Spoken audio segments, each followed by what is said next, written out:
And I realize the Leafs only beat the Blues, but I do think we need to talk about Tavares' start and the fact that, he was really the only NHL caliber centerman in the lineup last night. Yeah, not even cruel. Not even cruel. Like, I mean, they all played like it. Domi had a good game. I really like Quillen.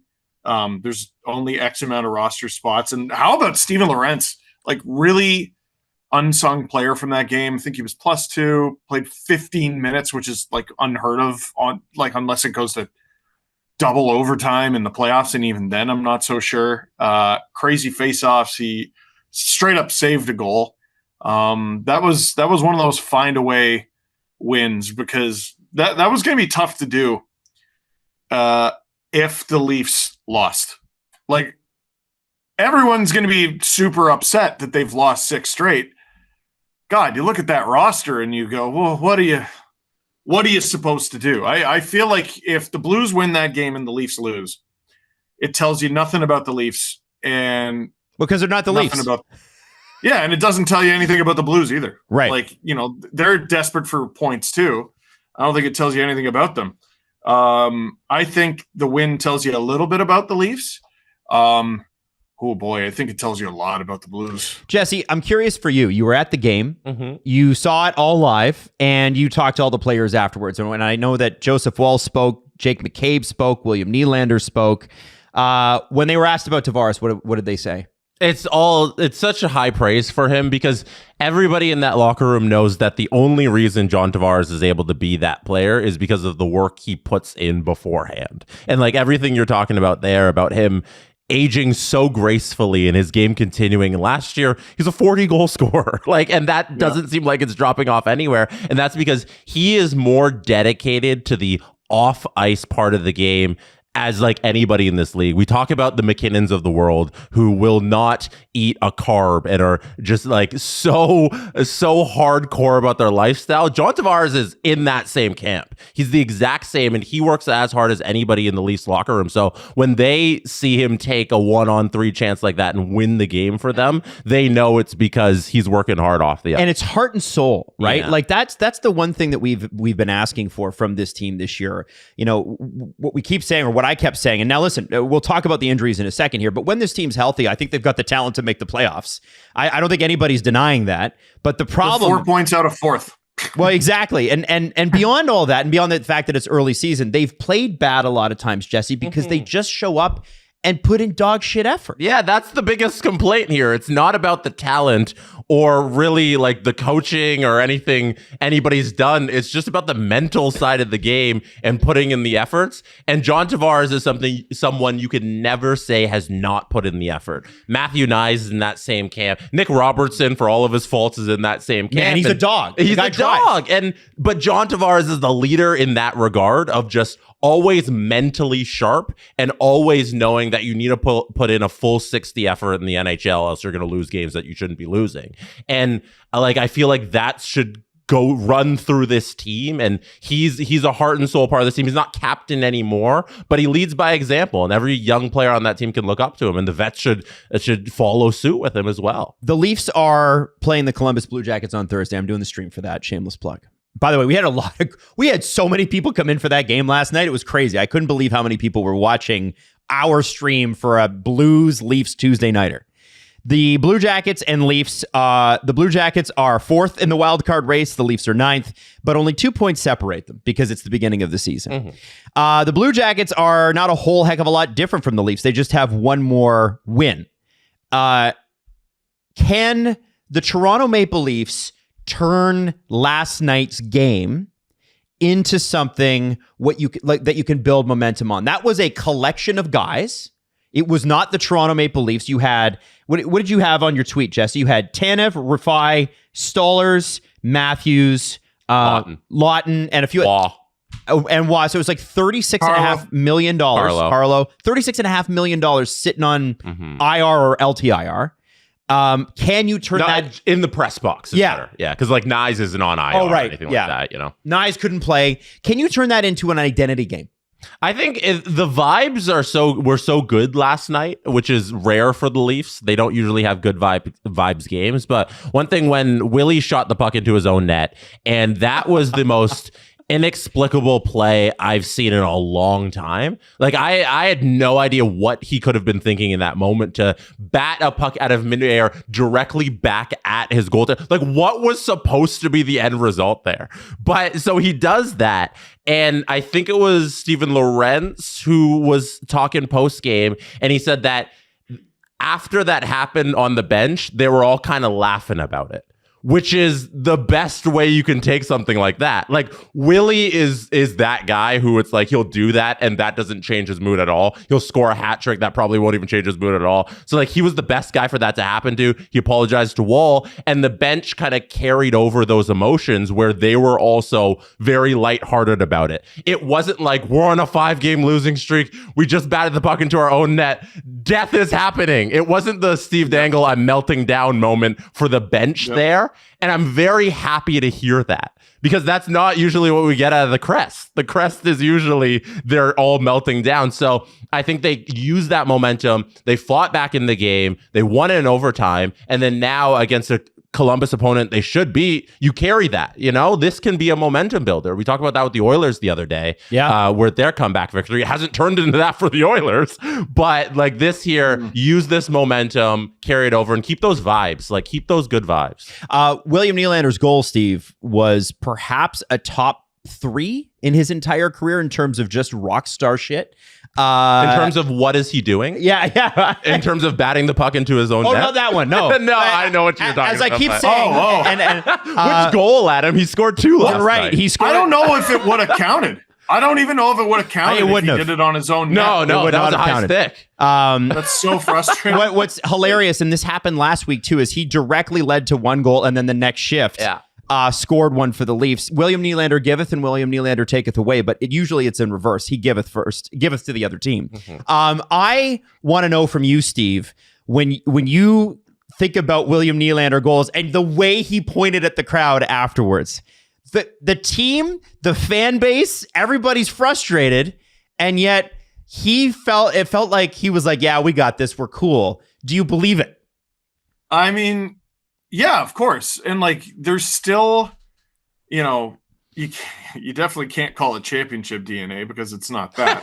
But they won 52 damn games last year, and they've had turnover. I don't think they've had so much turnover that they should be a bottom 5 team in the league. I think that's insane.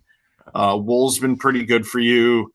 You did pretty well with injuries basically all through Dubas's tenure. You did pretty well last year.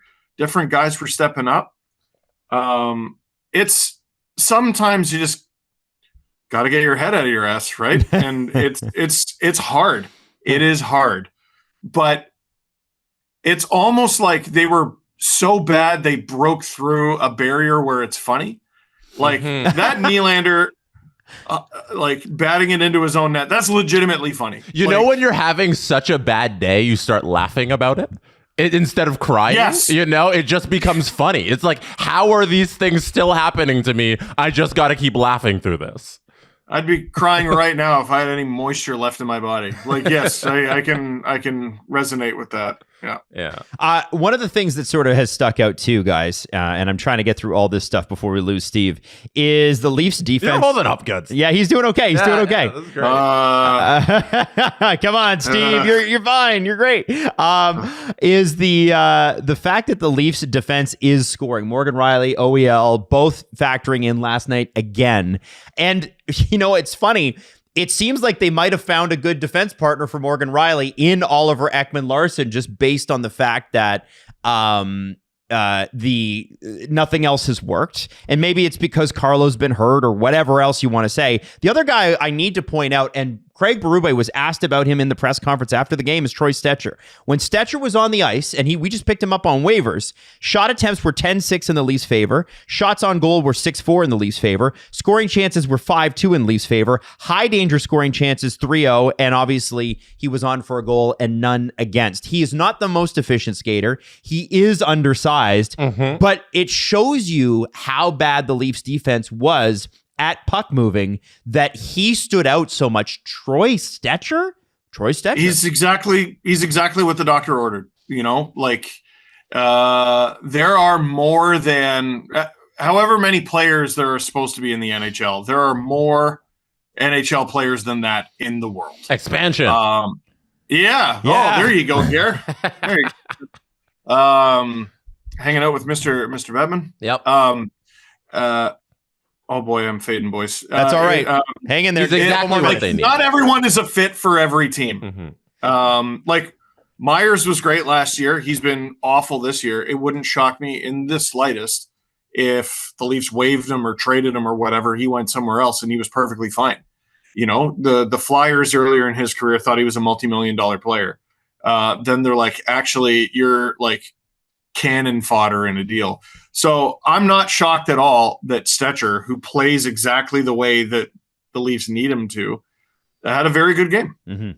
The Leafs defense core, by the way, currently ranks second in the NHL with 46 points combined, which is hilarious. Wow. The McCabe got goal last night too. Yes, that's right. Yeah. Great goal. Montreal. B&I single. Montreal is number 1. Boston is number 3. New York number 4, and Blackhawks number 5. All of those teams are playoff teams right now, except for the Toronto Maple Leafs. Now, lastly, I think some of this and some of the celebration needs to go to Joseph Woll because he basically didn't have to work the first half of that game, but the Blues did come on strong, and that is worth mentioning. In the last 30 minutes, Joseph Woll made some great saves. Having him back seems to have breathed a little bit of life into this team, even though they lost against Chicago.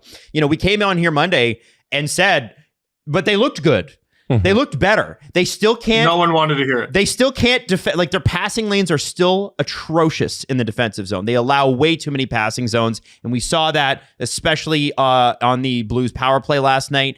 But Joseph Woll, when he sees it, he seems to be able to stop it, Jess. Yeah, and then this is about the time when you volleyballed a set back to the guy who did not want Joseph Woll to play. That's me. This weekend, and needs to apologize and kiss it to the camera right now. I will kiss it. Yeah, you owe everybody an apology. Joseph Woll's been incredible since he's come back. I said it last week. When I said it, I was like, I hope I'm wrong. I want to be wrong. And damn it, I was wrong. And hell yeah. I got to remember, too, that the AHL is freaking weird when it comes to goalies. It's so weird. Yes. I don't know how to judge everyone. It is everyone. You're right, Steve, because there's guys who just light it up at the AHL level who come up here and you're like, what is happening? Joseph Woll has been sturdy. He knows where his posts are. And he seems to be just a jovial guy. Yeah. And I think the Leafs needed that. I'd like him to stay in his net a little bit more. He did a little straying from his net to go handle the puck a couple times. Not the best puck handler, He's been working on it, though.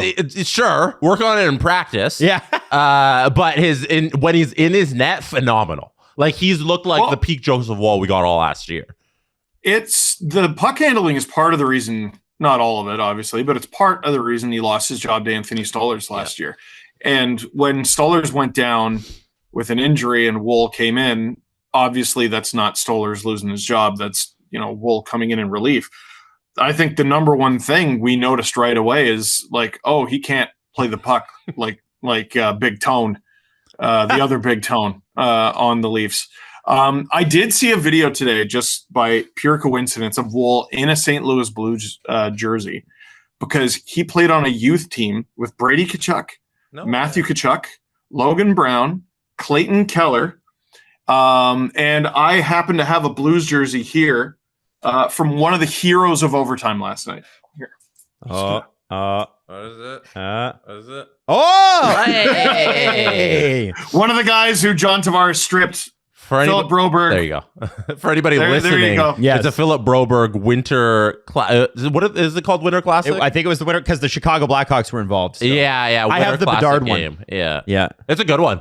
I don't hate that jersey at all. Of all the guys you could have picked, you picked Phil Broberg, huh?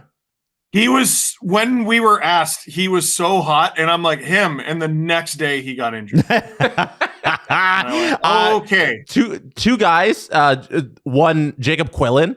The speed he brings to the lineup is not like he's not Connor McDavid, but him in comparison to the rest of the Leafs forwards, he looks like Connor McDavid. For anybody that hasn't watched Leafs hockey, it feels like The Walking Dead when they come through the neutral zone. Yes. Like they are slow. Yeah, nobody has speed through the neutral zone. And when you throw out Quillen out there, whose game is built on his speed factor, he looks great. And I feel like that injection into this lineup was fantastic for them last night. But please, God, shoot the puck if you're one-on-one with the goal. That pass where he had on that breakaway where he sent it right to the Blues defenseman. He's like, okay, tape to He's tape on to a the breakaway and he passes? Yeah, it was really bad, but maybe that's a little bit of nerves being the kid coming up from the AHL. You want to default to passing to your teammates. Yes. So I don't fault him on that one in particular, but like shoot the puck. And Troy Stetcher, to go back to him, I think he brings that kind of same factor of like, here's somebody who, like you said, is undersized, but he can move the puck and he plays with a little bit of speed. And in comparison to the other five guys out there, he looks like Cale Makar. Yeah. So like, I feel like Troy Stetcher is a good fit right now for the Leafs. People like Edmonton Oilers Twitter are like, why are you guys so excited about Troy Stetcher? I'm like, you have not seen our team play. Yeah. So anyway, before Steve goes, this has been a week of weird injuries. Matthew Nyes, obviously, last night, blah, blah, blah, before the game. I do want to, at some point, have a conversation about how the Leafs handle injuries, but we can save that for another time because it's weird to me that they sit guys for like minor things all the time, including in the playoffs. And Anthony Petrelli talked about it on Twitter yesterday. And, and then you're like, what is happening here? And they never have any timelines on anything. I think that's weird. I would like to get into that. We can't talk about that? We can't talk about that because Steve is dying. Oh. But I do want to say, Sorry. I got problems with that. When during a week where we can save it for Friday, where Jack Hughes is going to miss 8 weeks because of a hand injury where apparently he leaned on some glass. A2 Luster-Ryan is week to week after suffering burns in a barbecue accident. He will miss time. So listen, NHL players, you're rich enough to hire a chef. Don't do this. Don't do this to yourself, right? Man, this is, I think, the worst injury bug I've seen go through the league in a long time. Like just the league. Just weird, Forget right? Any one team. I'm sure if you cheer for a team who's dying right now, you probably feel like it's just you. It's not. It's like half the teams in the league, man. It's brutal.